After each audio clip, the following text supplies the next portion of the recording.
In the ever-evolving landscape of men's tennis, where greatness is measured not only by Grand Slam titles but by resilience, hunger, and the will to keep pushing boundaries, few names echo as loudly as Novak Djokovic. For over a decade and a half, the Serbian maestro has towered above his peers, redefining what it means to be elite. Yet now, with the twilight of his career drawing closer, an unexpected voice has dared to ask the question few would utter: is Novak Djokovic losing his edge? The question didn't come from a bitter rival or a skeptical pundit but from Patrick Mouratoglou, one of the most respected coaches in the modern era. Known for shaping champions and never shying away from controversial truths, Mouratoglou's candid remarks have sparked a fiery debate within the tennis fraternity. He still has the tennis, Mouratoglou began, in a tone more analytical than accusatory. If you just watch the level, the strokes, the movement, he's there. He could beat Sinner. He could beat anyone. Physically, he's still at the top. But that's not what wins matches at this stage. At his age, at this level, it comes down to something deeper. It comes down to mental fire. Mouratoglou wasn't questioning Djokovic's technique or fitness, far from it. He acknowledged the Serbian's legendary endurance, his razor-sharp returns, his precise footwork. But he pinpointed something far more intangible, and far more alarming: a potential erosion of mental desire. It's a statement that cuts deep, particularly for a player like Djokovic who has built his empire on unbreakable willpower. Whether it was saving match points against Federer at Wimbledon or clawing his way back in marathon five-setters, Djokovic has always thrived when the stakes were highest. But Mouratoglou's comments suggest the fire that once fueled those moments may be flickering. It's not just about one match, one tournament, or one opponent. It's about the slow shift in mindset that can creep in with age and legacy. When you've already broken the records, claimed the titles, silenced the critics, what's left to prove? In recent months, Djokovic has shown flashes of brilliance and moments of vulnerability. He remains the ATP world number one, yet his aura of invincibility has cracked.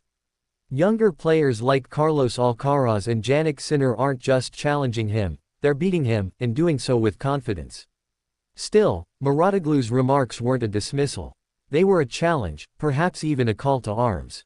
Novak is still Novak, he insisted. But winning at this level now, it's more psychological than ever. If he finds that switch again, that killer instinct, he can win more slams. The tennis world has long marveled at Djokovic's ability to adapt. From reinventing his diet to revamping his serve, he's shown a rare capacity to evolve. But now, the evolution required may be internal. It's not about changing technique, it's about reigniting passion.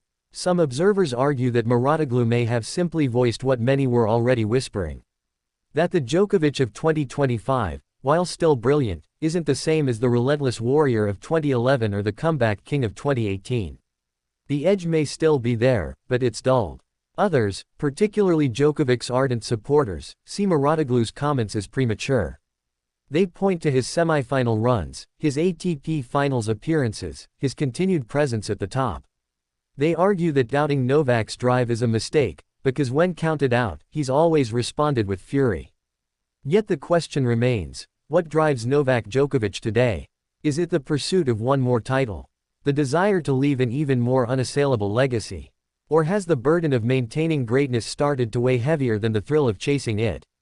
In an age where Federer has retired and Nadal is on his final lap, Djokovic is the last man standing from the golden era. That fact alone is a triumph. But it also comes with loneliness at the summit, with no one left to chase. There's also the reality of age. At 38, every match, every recovery, every injury takes a little more out of the body and mind. The margins grow thinner, the errors more costly, the comebacks harder. But Djokovic has never been ordinary. And this may be the greatest test of all, not physical, not technical, but existential. Does he still want it badly enough to suffer through the grind, the pressure, the criticism? Mouratoglou's comments may sting, but they also speak to respect. No one questions the mental fire of a journeyman ranked outside the top 100. But with Djokovic, expectations are godlike. Anything less than perfection invites scrutiny. The reaction from Djokovic's camp has been measured. No public rebuttal, no defensive tweets. But those who know him best say this: Novak never forgets a slight. He stores criticism like fuel.